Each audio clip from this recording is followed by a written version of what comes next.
Hello, everybody. Thanks for joining us. I'm excited to be here with Richie Etwaru. He's an expert in blockchain, and it's a real pleasure to be here with him. We are running an event. Morris Tech Meetup is hosting a Block and Coin Summit called Navigating the Cryptoeconomy, and Richie here is starting us off on the blockchain portion of our event. I also want to really quickly mention Fairleigh Dickinson University and Morris County Economic Development Corporation that are also hosting this event with us. Thank you for being here. I really appreciate you taking your time.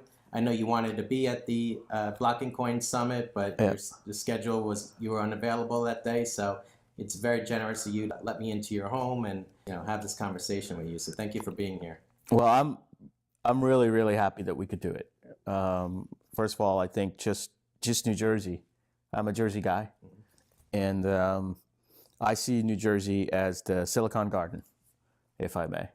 Not that there's anything wrong with the Silicon Valley. Right. I'm just saying I see New Jersey as the Silicon Garden. That's great. That's first and foremost, and second, I think we're having a discussion about blockchain specifically across the world. I think I'd be remiss to call myself an expert. I think more or less, I'm learning as much from the conversations of the audiences as I think they might be learning from me. It's an emerging topic. Mm-hmm. It is one that promises, at least from my perspective, promises to change commerce and humanity significantly. And when you make a statement like that, it's hard to substantiate it without giving it a timeline, mm-hmm. right? This is not something that I'm talking about for 2018. This is not 2019. This is probably more, I'd say, within the 10 to 25 year range. Mm-hmm. Right? Now, having said that, are there things we can do in 18 and 19? Yes. But if you're looking for the use case for your next project so that you can make your bonus this year, right, this is probably not the place to start. But if you're at a point in your career or in your organization where you want to build something that can truly leave a positive mark on the planet, then I don't know where else you would start other than here. Right. I feel that for those that might have missed the dawning of the internet in the early mid-90s, it was an exciting time for us. I jumped in kind of late 90s into working with internet companies. A very exciting time. But at the time I was working with them. I wasn't more of a leader or an executive where I have that opportunity now as you do. And we thought maybe perhaps a chance like the internet only came along once in a lifetime. And now here we are again with the blockchain. Yep. I feel like it's a more profound discovery. I call it a discovery, not an invention, because I feel like it was just waiting for us to discover how great it is, and for business models to migrate to it. It's going to be an exciting time for us, as you say, over the next 25 years. Yeah. To me, it's appropriate to associate it to the internet. I've been caught guilty of saying the following phrase over and over. It's becoming like a tagline that I get quoted now, right? Bitcoin is to blockchain what AOL chat was to the internet, right? It's a first instantiation of it so that you can really get a sense of it. I'll tell you a really short story, which I hope the attendees here today and maybe those who watch this digitally afterwards might get a feel for how fundamental this is. So, I had an IBM Aptiva. I forgot what version it was, right? When I was 14, 15 years old. And I learned how to write software and deploy it very quickly. By the time I was 16, I'd already written software. And, I figured out how to get a CompuServe, server with an IP address and deploy stuff and things like that. So you could argue that by 16, I had what I would consider now the power of the internet in my hands. Mm-hmm. The entire internet in my hands, okay? And I set out to write my first application. I was going to contribute to the world, right? And I wrote the first app and I deployed it, and it was a chat application. Mm-hmm. And I was pretty excited about it at the time, but I wrote a chat application because I saw AOL chat. And so the only thing my mind, albeit I was 16, the only thing I came up with was another chat application. Not that better or different from AOL chat, and definitely didn't have the adoption. And the rest is history. But for the next 10 years, I remember at least a couple of dozen times where I wanted to sort of, kick myself in the shin when I saw someone else invent something else with the internet other than a chat application. And I go, God, how come I didn't think about that, right? Yeah. I had the whole thing in my hands and I couldn't really think about it. And I think that's what woke me up to blockchain, that led to the research that to me, the book is almost accidental. I love the fact that you say it's a discovery. I'd felt like I'd missed out on the internet, to be honest. Yeah, did I have a career that is sort of interesting? Yeah, but did I really take advantage of the internet? No, not at all. I didn't get to reap the values, and I certainly didn't shape the face of humanity by inventing something that was internet founded. So when I landed on this new protocol and started to look into it, and when sort of I discovered what I think other people had discovered already, albeit maybe a couple of hundred people only in our species, that it's about that moment of where you exchange data, that the data that comes at you today kind of winks at you and says, hey, don't worry, trust me, you can trust me. Right. And we can all move to a place where data comes to you and say, hey, I'm data, I'm trustable. There's an easy algorithm to test whether I'm trustable or not. Mm-hmm. And that can happen in terms and conditions, in the inventory of amount of stuff that you have, your price points, everything, every single piece of information that we exchange with each other can go from that world where the data is like, don't worry, I'm data, trust me, you can trust me, and you have no idea what massaging was done behind it, to this place where data comes at you and says, I'm data. Yep. Don't worry, I've got a nice algorithm you can test to see what sort of massaging happened before I got to you.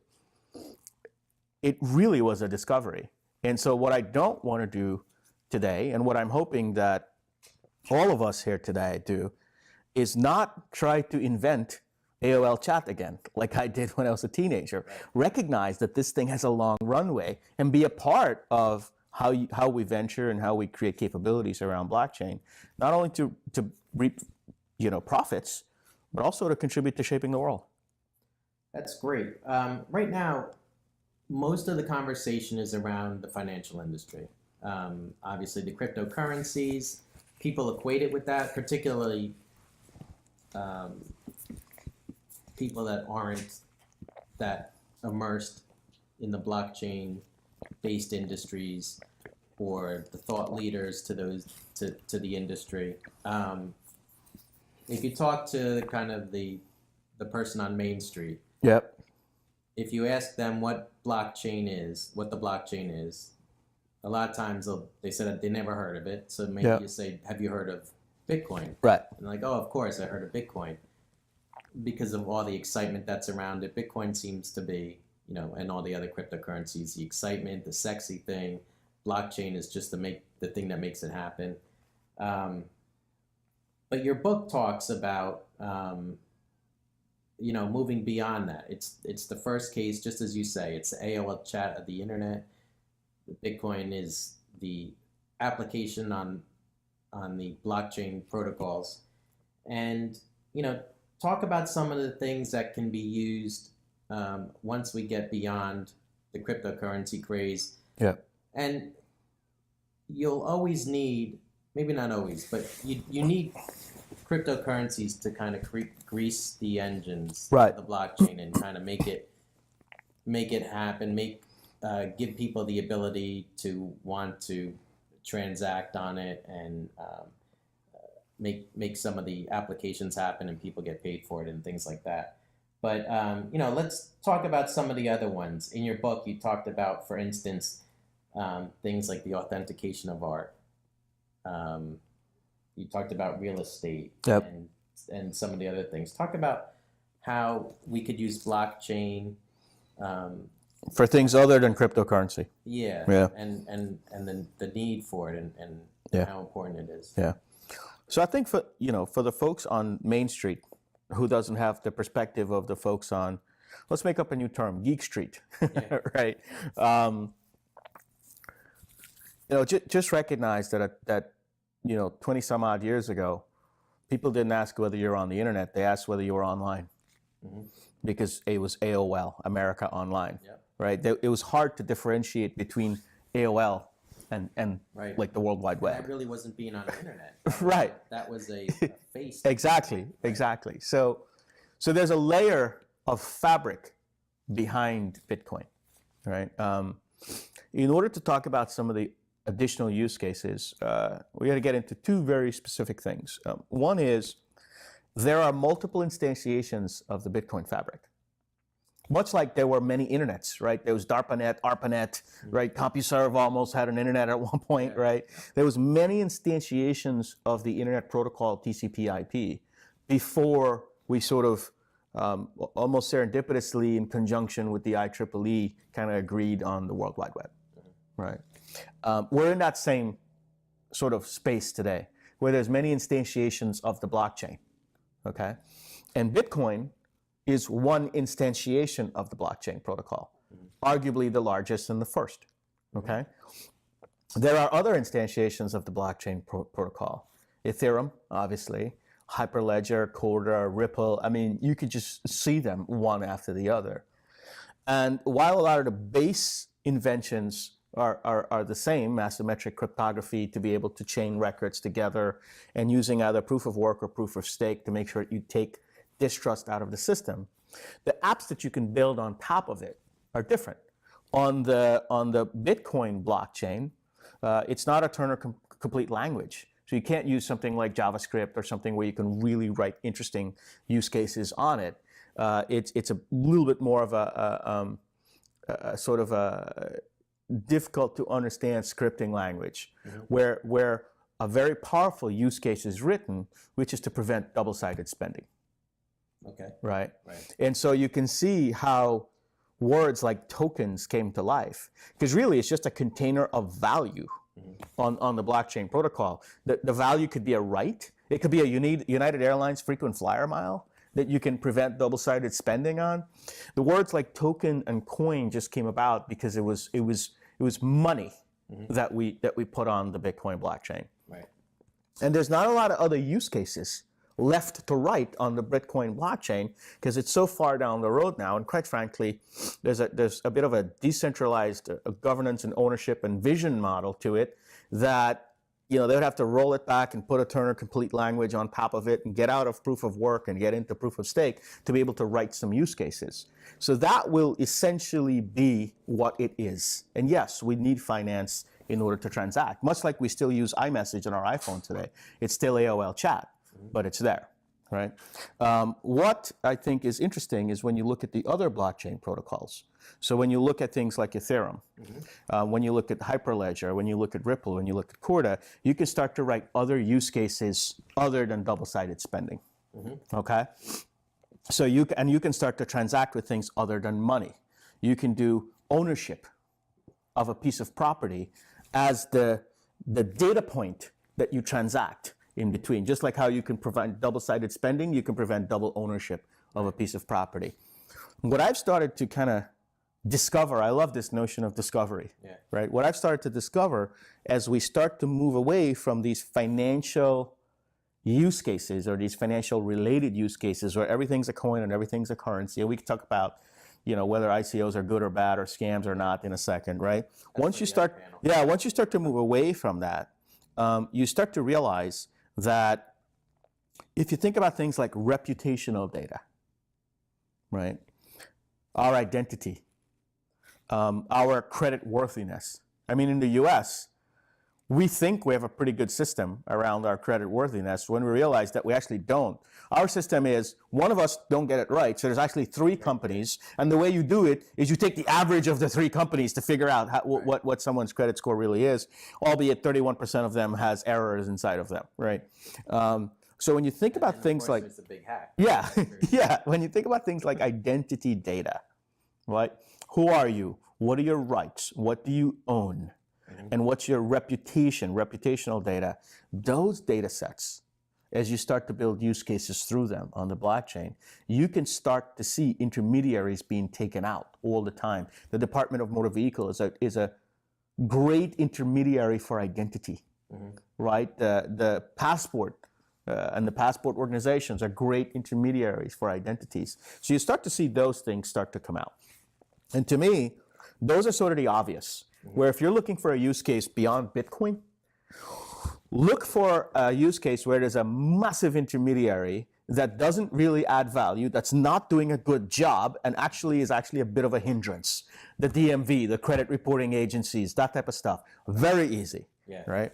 And identity data and reputation data is not just humans, it's actually businesses as well, right? I think over 1/3 of Yelp reviews are fake, right? So think about how restaurant reputations are put together, and think about a use case where when the diner decides to write the review on the restaurant, there's a smart contract that has to bounce that off the POS system to make sure that you actually purchased the shrimp that you're writing about, and also bounce it off your credit card system to make sure you did actually dine there, and your GPS on your phone has to put you at that location before you can write the review. Right? Because what you find out is actually the restaurant down the street is paying people to write negative reviews about your restaurant, right? So that's reputational data, not to human beings, but to an organization. Where it really gets interesting is when you start to talk about use cases around data sets that don't have intermediaries right now, because it's either too expensive or too cumbersome to have intermediaries, and as a result, we just kind of live with it. Like inventory data, for example. When you buy a limited edition version of something, how do you know that they didn't print 20,000 of it, right? Or manufacture 20,000 of it? These are data sets where we don't have intermediaries because it's too expensive and too cumbersome. And so we just kind of trust that it's there. And that's why you see a lot of the distrust and disenfranchising behavior that happens within our species, because, I mean, this is who we are, right? So when you get past the obvious, which is like, okay, where are there other intermediaries that I can just disrupt? Right, reputational data, identity data, all that type of stuff. Then you get to stuff with whoa. Where are there intermediaries needed that we simply haven't put intermediaries in because it was too expensive or too cumbersome? And now you see this linear progression away from financial data, which, yes, we need to solve for that, and we're sorting to solve for that, right?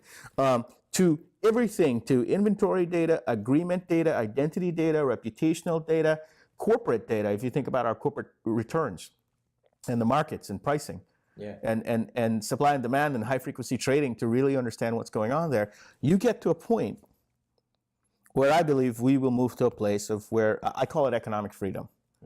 And it's not like universal basic income. That's not what I'm talking about. I'm talking about the ability to know where the value that you contribute for your pay, where it goes.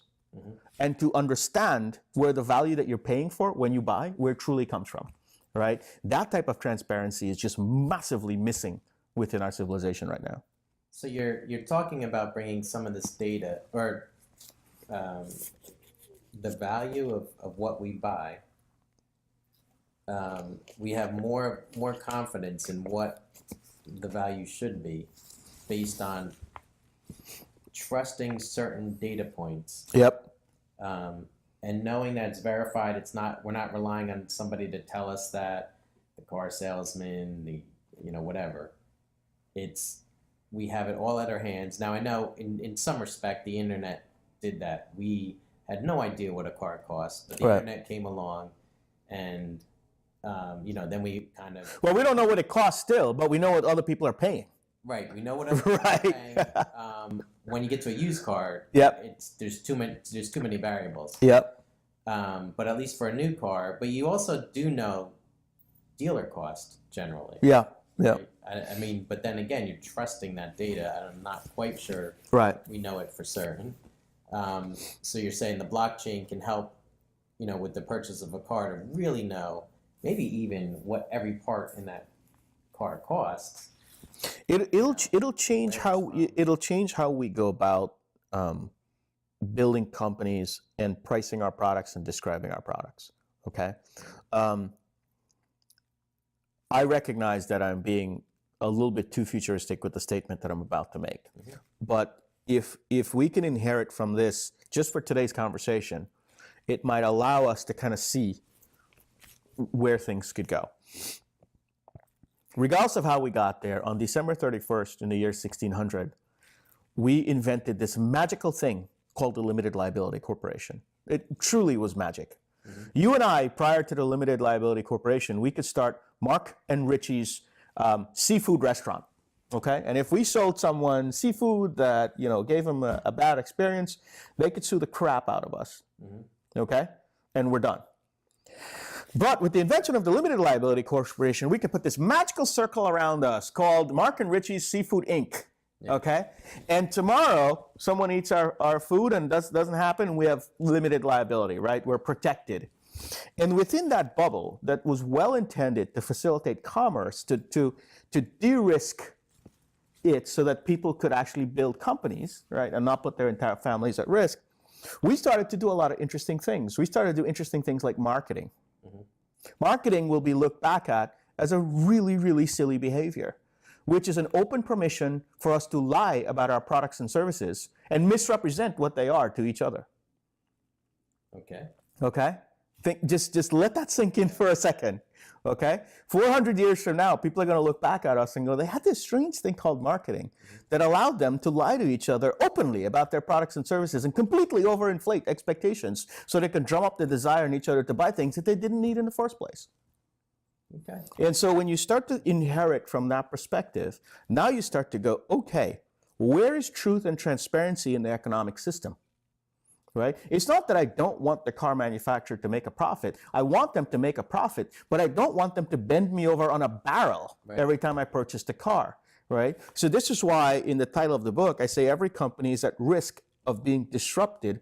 And we took this out in the editing process simply by a trusted version of themselves. The word simply got removed because there was a little bit of an overstatement from the editor's perspective. But if you are Coca-Cola today and you sell your Coca-Cola for 99 cents, okay? And in the back it says 0 calories. Who knows whether it's there or not? And it says no sugar. Who knows whether it's there or not? And I come out tomorrow with a similar offering. Tastes just as good. Can looks a little bit different. And I go, I'm Richie's Coca-Cola. I'm just like Mark's Coca-Cola. The only difference is I give you a completely transparent supply chain of the manufacturing process and all the ingredients that went to it and the cost that went into it. And by the way, he's selling for 99 cents. I'm selling for $1.09. I recognize that I'm 10 cents more expensive, but you can trust that what's in here is actually in here. And you can see that my profits that I'm making are not bending you over the table or the barrel, so to speak. A trusted version of you. Right. And we're seeing examples of human beings buying trust and transparency in all aspects of commerce. Food, farm-to-market restaurants are a perfect example. We will pay a premium to go to a farm-to-table restaurant. I don't know that the chicken came from a farm, but just the offer, okay, just the offer that you're willing to open up the curtains and show me behind how the sausage is made, I'll go, I'm paying for that, man, because I'm tired of being bent over the barrel by the opposition. Right? This is what the protocol really brings to the table. And when you get into this conversation, and guys, thank you for going on this sort of silly or weird journey here with us the last 2 minutes, you almost forget about Bitcoin. Yeah. I forgot about Bitcoin for the last 3 minutes. That's why the protocol is so interesting. That's what fascinates me about the blockchain, is there's so much more beyond Bitcoin, cryptocurrencies, and while that's a valid and important part of the journey for blockchain, the blockchain platform is just amazing.